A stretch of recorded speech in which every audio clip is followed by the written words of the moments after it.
Hello guys, what's up? So in this video I'm going to show you how you can find this US Women National Team filter on Instagram and how to use this filter. So to get this filter, visit the creator profile.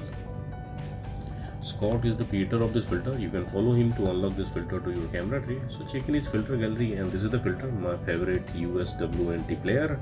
Tap on it.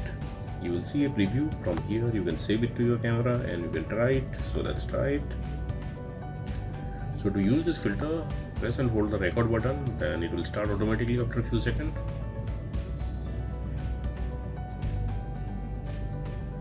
And that's it.